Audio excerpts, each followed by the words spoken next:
సహమానవులారా, దేవనామమున మీకు శుభములు కలుగునుగాక. ఆమేన్. ఆనందకరమైనది మన బ్రతుకెంతో, ఆశ్చర్యకరమైనది మన బ్రతుకెంతో, అద్భుతకరమైనది.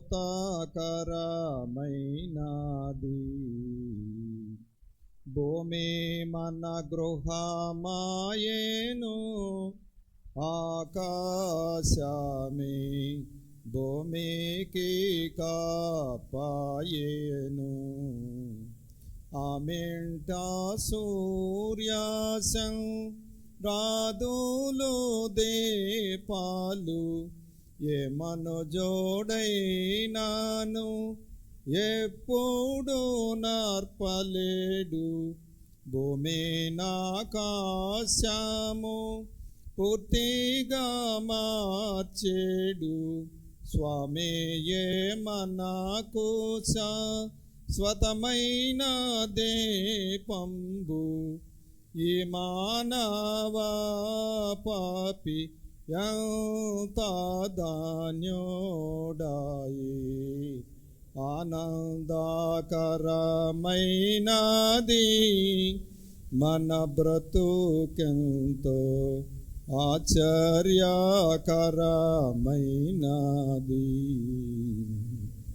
భూమి మన ఇల్లాయేను, దానియందు ఏమన్నా సోతాయేను. భూమి లోపలి గనులు భోషణపు ధనమాయే, భూమి మూలికల్ రోగ మొలకు మందాయేను. భూమి మన్నును రోగ మొలకు మందాయేను. భూమిపైని పంట భోజనాస్పదమాయే, భూమి మనకు స్వేచ్ఛ గామసలు స్థలమాయే. ఆనందకరమైనది మన బ్రతుకెంతో, ఆశ్చర్యకరమైనది.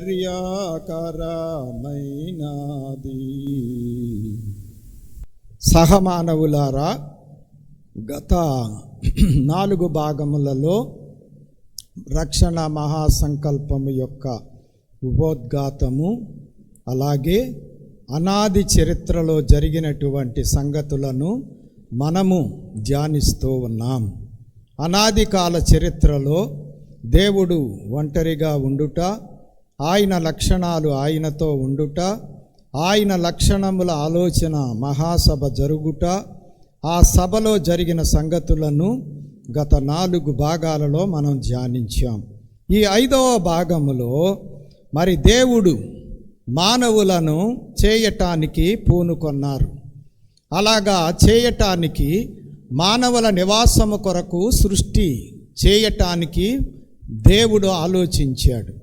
మరి సృష్టి చేయాలి అంటే మరి పనివారు కావాలి. కాబట్టి దేవుడు తన పనికి సహకారులుగా ఉండటానికి దేవదూతలను చేశాడు. నెహెమ్యా గ్రంథము 9వ అధ్యాయము 6వ వచనము. నీవే అద్వితీయుడు అయిన యెహోవా, నీవే ఆకాశమును మహాకాశములను వాటి సైన్యమును, భూమిని దానిలో ఉండునది అంతటిని, సముద్రములను వాటిలో ఉండునది అంతటిని సృజించి వాటినన్నిటినీ కాపాడువాడవు. ఆకాశ సైన్యమంతయు నీకే నమస్కారము చేయుచున్నది. హెబ్రీ పత్రిక 1వ అధ్యాయం 7వ వచనములో, తన దూతలను వాయువులుగాను తన సేవకులను అగ్నిజ్వాలలుగాను చేసుకొనివాడు అని తన దూతలను గూర్చి చెప్పుచున్నాడు, కానీ తన కుమారుని గూర్చి అయితే. కాబట్టి దేవుడు ఈ అనాది కాలములో జరిగిన చరిత్రలో ఒంటరిగా ఉన్న దేవుడు, 2 ఆయన లక్షణములు కలిగిన దేవుడు, 3 ఆ లక్షణముల ఆలోచన సభ చేసిన దేవుడు, 4వదిగా తన పనికి సహకారులుగా ఉండటానికి దేవదూతలను చేసిన వారై ఉన్నారు. ఈ దేవదూతలు దేవుని చేత మరి చేయబడిన వారు, ఆయన సృష్టించినటువంటి వారు. వీరు మరి అనేక రకములుగా ఉన్నారు. చిన్ని దూతలు మొదలుకొని మహాదూతల వరకు రకరకాలైనటువంటి వర్గాలుగా ఎవరకు తగినటువంటి పని వారు చేయటానికి తగిన విధముగా దేవుడు దేవదూతలను చేసుకున్న వారై ఉన్నారు. ఆ దేవదూతలను దేవుడు తనకు సహకారులుగా చేసుకొనుట మనం చూస్తూ ఉన్నాం. అలాగ దేవదూతలను చేసినటువంటి దేవుడు ఆ దేవదూతలలో 7 ప్రధాన దూతలను ఏర్పాటు చేశారు. అనగా ఈ దూతలపై పర్యవేక్షణకు, పనులు సక్రమముగా జరిగించుటకు 7 శాఖలను ఏర్పాటు చేసి ఆ 7 శాఖలలో ప్రధాన దూతలుగా ఉండటానికి బాధ్యత వహించడానికి 7 ప్రధాన దూతలను ఏర్పరిచారు. కాబట్టి 5వ సంగతి ప్రధాన దూతలను ఏర్పరచుట. మరి ఈ ప్రధాన దూతలను గురించి బైబిల్ గ్రంథములో 3 దూతలను గురించి మరి వ్రాయబడి ఉన్నది. అలాగే అప్రమాణిక గ్రంథాలలో మరి 4 ప్రధాన దూతలను గురించి వ్రాయబడి ఉన్నది. బైబిలులో రాయబడినటువంటి 3 దూతలు మరి ఒకరు లూసిఫర్. ఈ లూసిఫర్ తేజో నక్షత్రం ఏకువ చుక్క. ప్రధాన దూతలలో ఒక దూత. 7 దూతల్లో కూడా ముఖ్యమైనటువంటి ప్రాధాన్యత కలిగినటువంటి దూతగా దేవుడు చేశాడు. ఈ లూసిఫర్ దేవునిని ఎదిరించి తర్వాత మరి చెడిపోయినట్లుగా కూడా చరిత్రలో మనం చూడగలం. కాబట్టి ఒకటి లూసిఫర్ అనేటువంటి ప్రధాన దూత, తర్వాత సాతానుగా మారిన ప్రధాన దూత. యెషయా గ్రంథము 14వ అధ్యాయము 12వ వచనము. తేజో నక్షత్రమా, ఏకో చుక్క, నీవెట్లు ఆకాశము నుండి పడితివి, జనములను పడగొట్టిన నీవు నేలమట్టము వరకు ఎట్లు నరకబడితివి. కాబట్టి మొదటిగా లూసిఫర్ అనేటువంటి దూత. రెండవది గబ్రియేలు అనేటువంటి దేవదూత. లోకాసు వార్త 1వ అధ్యాయము 26వ వచనము.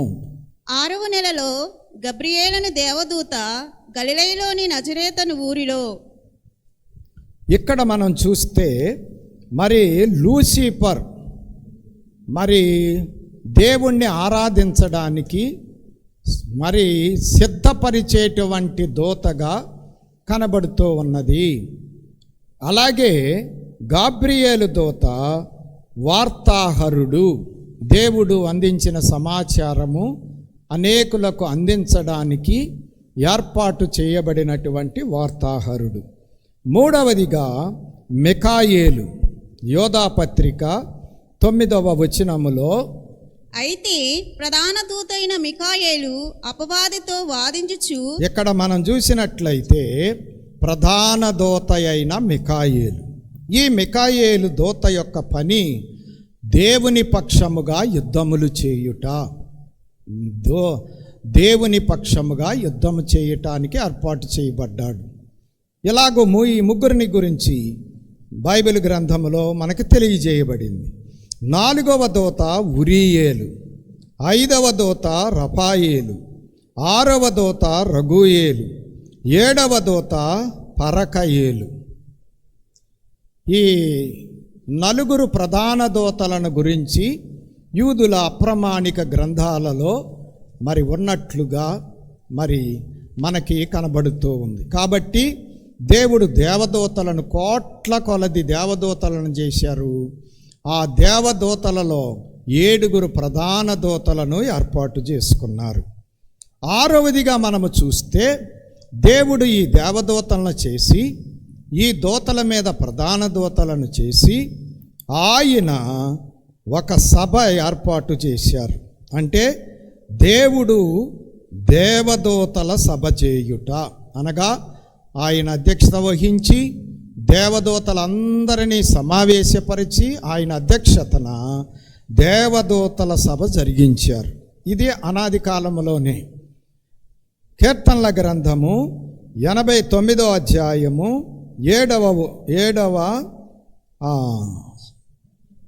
7వ వచనం లేక 7వ చరణం. పరిశుద్ధ దూతల సభలో ఆయన మిక్కిలి భీకరుడు, తన చుట్టూనున్న వారందరికంటే భయంకరుడు. పరిశుద్ధ దూతల సభలో యోబు గ్రంథం 1వ అధ్యాయం 6వ వచనములో కూడా దేవదూతలు యెహోవా సన్నిధిని నిలుచుటకై వచ్చిన దినమొకటి తటస్థించెను.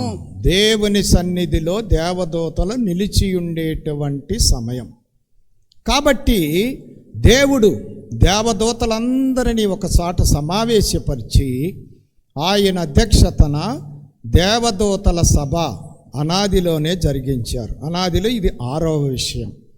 దేవదూతలందరినీ సమావేశపరిచి దేవుడు తాను చేయబోయేటువంటి కార్యం అనగా తాను సంకల్పించుకున్న కార్యం, చేయబోయేటువంటి కార్యాన్ని ఆ దేవదూతలకు తెలియజేసినటువంటి వారై ఉన్నారు.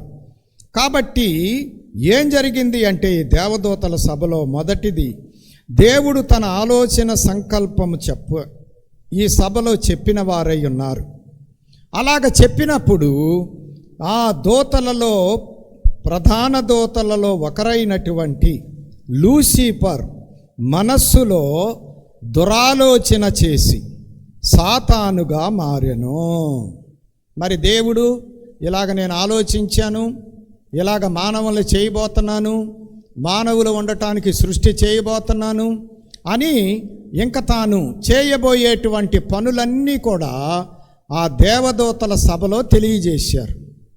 అలాగ తెలియజేసినప్పుడు మరి ప్రధాన దూతలలో అతి ప్రాముఖ్యమైనటువంటి దూతైన లూసిఫర్ ఏమనుకుంది అంటే, చూడండి యెషయా గ్రంథము 14వ అధ్యాయము 12 నుంచి 14 వచనముల వరకు.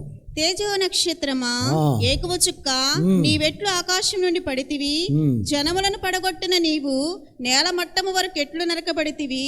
నేను ఆకాశమునకు ఎక్కిపోయేదను, దేవుని నక్షత్రములకు పైగా నా సింహాసనమును హెచ్చింతును, ఉత్తర దిక్కుననున్న సభాపర్వతం మీద కూర్చుందును, మేఘమండలం మీదకి ఎక్కుదును, మహోన్నతునితో నన్ను సమానునిగా చేసుకొందునని నీవు మనస్సులో అనుకొంటివి కదా.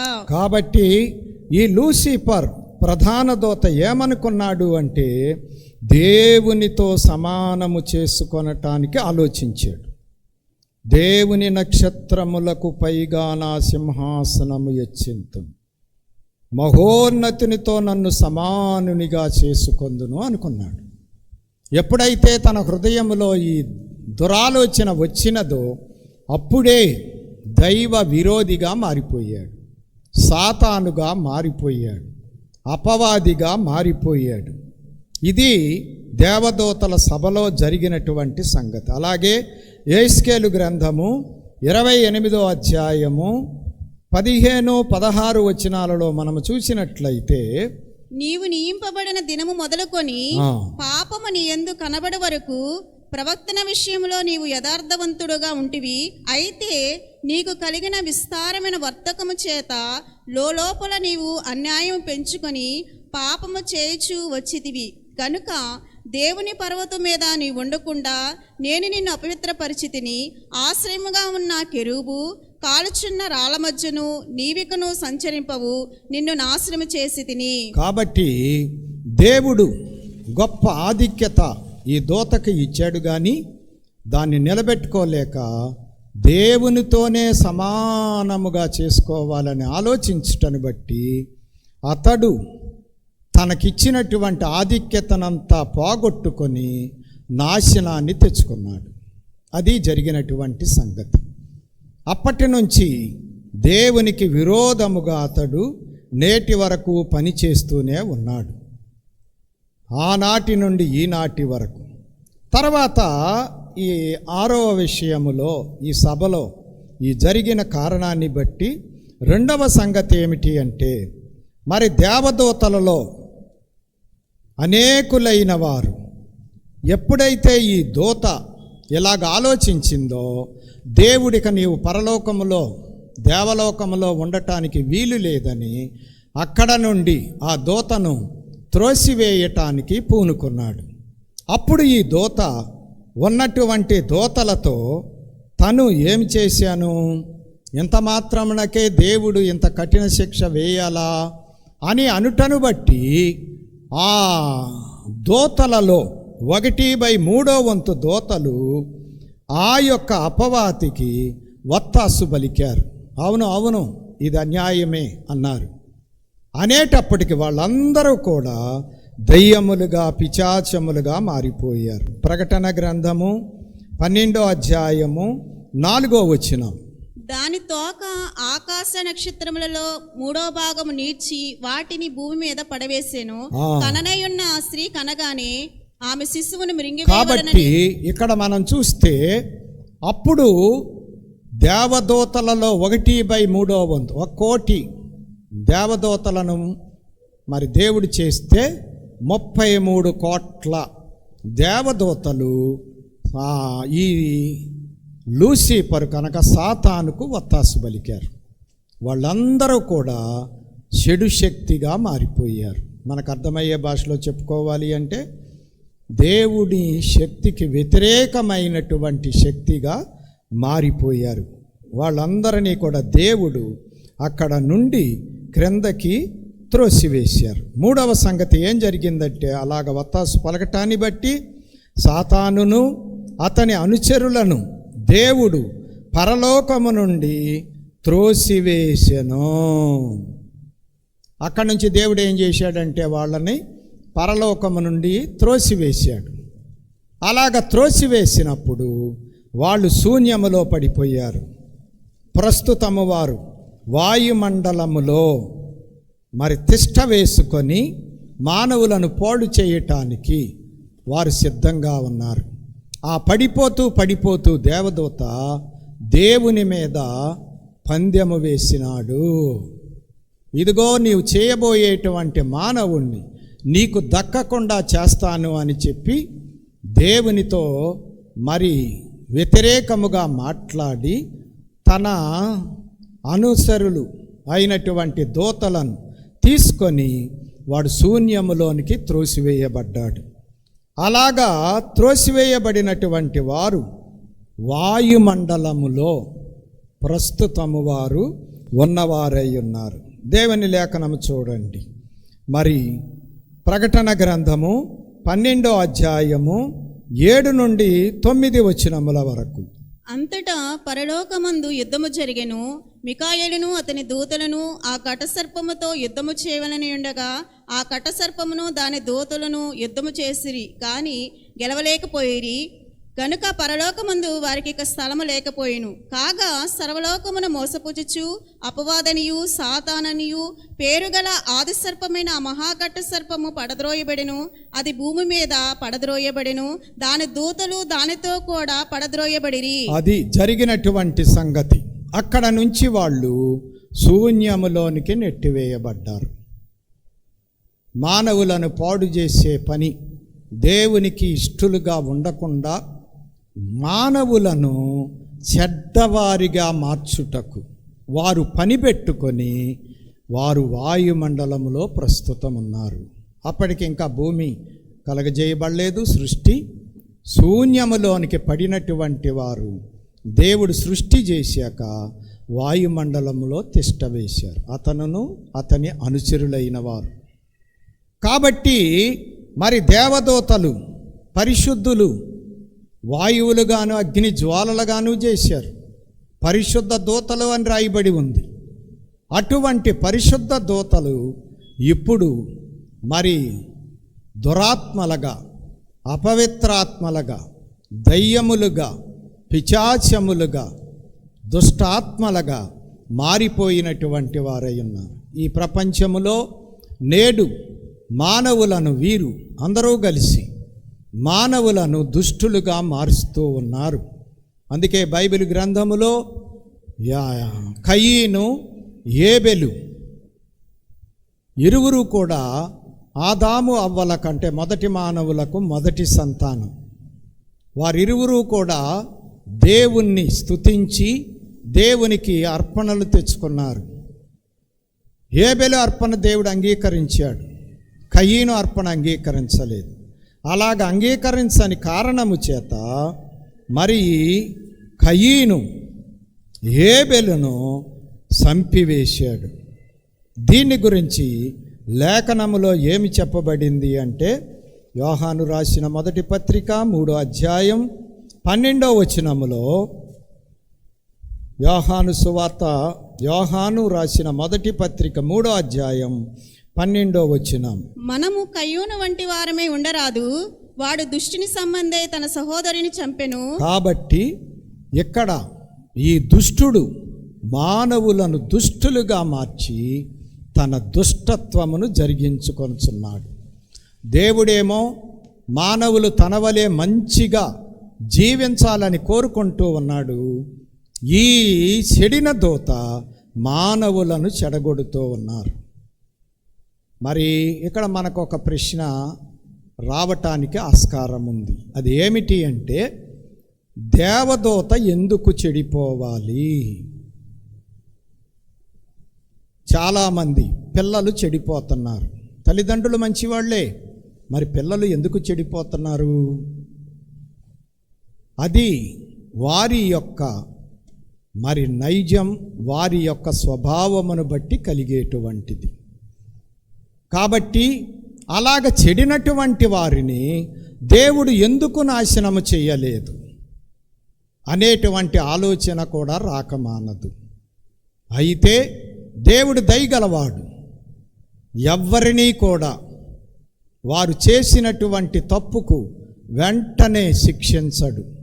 వారు మార్పు పొందటానికి అవకాశం ఇస్తాడు, గడువులు ఇస్తాడు, వారు దిద్దుకొనటానికి అవకాశం ఇస్తాడు. అలాగూ చేయకపోతే అప్పుడు శిక్షించవలసి ఉంటుంది. అందుకోసం ఈ యొక్క లూసిఫరును అతని అనుచరులను దేవుడు వెంటనే నశింప చెయ్యలేదు. కానీ చెప్పాడు, నువ్వు చేసిన పనికి నీకు నాశనమే అని చెప్పి. అప్పుడు దేవదూత మార్పు పొందవలసినది కానీ పశ్చాత్తాపంతో పొందలేదు కాబట్టి వాడు చెడ్డవాడిగా, దుష్టుడుగా స్థిరపడిపోయాడు. వాడి మాట వినే మానవులు కూడా దుష్టులుగా మారిపోయారు. అందుకే నేడు ప్రపంచంలో ఈ దుష్టులు ఉండటానికి కారణం దుష్టుడైనటువంటి సాతానే కారకుడు. ఇది మనము గ్రహించవలసిన విషయం. కాబట్టి అలాగున ఈ పరిశుద్ధ దూత లేక ప్రధాన దూత చెడిపోయి పడిపోయినట్లుగా మనం చూస్తున్నాం. 4వ సంగతి ఏమిటి అంటే, అప్పుడు మిగిలినటువంటి 2/3 వంతు దేవదూతలకు దేవుడు వరమిచ్చి వారిలో ఇక పాపం లేక ఈ అపవాది వలె అంటే లూసిఫరు వలె చెడిపోయేటువంటి చెడ్డ నైజము రాకుండా ఆ దేవదూతలకు దేవుడు వరమిచ్చాడు. వాళ్ళు ఎప్పుడూ కూడా మంచి దూతలుగా ఉండేటట్లుగా వాళ్ళకు వరమిచ్చి తన పని చేయటానికి, ఆయన వాడుకుంటానికి ఆయన దగ్గర ఉంచుకున్నారు. ఇదే పరలోకపు దేవుని యొక్క సైన్యం. అందుకే ఆయనకు సైన్యములకు అధిపతి అయిన యెహోవా అని పేరు. దేవదూతలు ఆయన సైన్యం. వారు దేవుని చిత్తాన్ని జరిగించేవారు, ఆయన చెప్పింది చెప్పినట్లు చేసేవారు. మిగిలిన దేవదూతలకు ఆయన అలాంటి వరం ఇచ్చాడు, ఆయన కొరకు ఉంచుకున్నారు. యోబు గ్రంథము 38వ అధ్యాయము 4-7 వచనాలు. నేను భూమికి పునాదులు వేసినప్పుడు నీవెక్కడ నుంటివి? నీకు వివేకము కలిగి ఉన్న ఎడల చెప్పుము. 7వ వచనం. ఉదయ నక్షత్రములు ఏకముగా కూడి పాడినప్పుడు, దేవదూతలందరూ ఆనందించి జయధ్వనులు చేసినప్పుడు దాని మూలరాతిని వేసిన వాడెవడు? కాబట్టి ఇక మిగిలిన దూతలను దేవుడు తన కొరకు ఉంచుకొని ఈ సృష్టి చేయటానికి, మానవులకు సాకారులుగా ఉండటానికి, దేవుడు చెప్పిన పనులు నెరవేర్చడానికి దూతలుగా తన యొద్ద ఉంచుకున్నాడు. కాబట్టి అనాదిలో దేవుడు దేవదూతలను చేశాడు, ప్రధాన దూతలను ఏర్పాటు చేశాడు, దేవదూతలతో సభ చేసి తాను చేయబోయేటువంటి సంకల్పమంతా వాటికి చెప్పాడు. ప్రధాన దూత చెడి దేవుడికి వ్యతిరేకముగా మారినది. ఆ చెడ్డ దూతలను దేవుడు త్రోసివేశాడు. మంచి దూతలకు వరమిచ్చి ఆ దూతల చేత తన పని జరిగించుకొనటానికి దేవుడు పూనుకున్నాడు. అలాగూ పూనుకొని దేవుడు ఇంకా సృష్టి చేయటానికి పూనుకున్నాడు. కాబట్టి అనాదిలో 7వ విషయం ఏంటి అంటే, అక్కడ నుండి అనగా ఈ సృష్టి ఆరంభము నుండి ఆదికాల చరిత్ర కాలము ఆరంభమవుతుంది. దేవుడు ఇదంతా కూడా అనాదిలోనే జరిగించాడు. ఆయన ఒంటరిగా ఉన్నాడు. ఆయన లక్షణాలు, సభ, తర్వాత దేవదూతలను చేయుట, వారేమో ఒక దూత చెడిపోవుట, మంచి దూతలను ఉంచుకొనుట, చెడ్డ దూతలను త్రోసివేయుట. ఇది జరిగిన తర్వాత ఇక దేవుడు తన సంకల్పాన్ని క్రియారూపంలోనికి అంటే తన పనిని ఆరంభించడానికి పూనుకున్నాడు. మంచి దూతలతో ఇక సృష్టి చేయటం ఆరంభించాడు. ఆదికాండము 1వ అధ్యాయము 1వ వచనము. ఆదియందు దేవుడు భూమి ఆకాశమును సృజించెను. అక్కడ నుండి ఆదికాల చరిత్ర ఆరంభమవుతుంది. అంటే అప్పుడు అక్కడి నుంచి కాలం మొదలైంది. దేవుడు భూమి ఆకాశాలను సృజించిన దగ్గర నుంచి ఇంకా కాలము ఆరంభమైనది. ఇది అనాదిలో జరిగినటువంటి చరిత్ర. ఇక వచ్చే 6వ భాగములో ఆరంభ చరిత్ర అనగా ఆదికాల చరిత్రను ధ్యానించుకుందాం. దేవుడి మాటలను దీవించి మనందరికీ గ్రాహ్యపరచునుగాక. ఆమేన్. పరిశుద్ధుడా, ఈ కొద్ది మాటలు దీవించండి. అందరికీ గ్రాహ్యపరచి నీ సంకల్పము తెలుసుకొనటానికి కృప చూపుమని యేసు నామములో వేడుకొనుచున్నాము తండ్రి.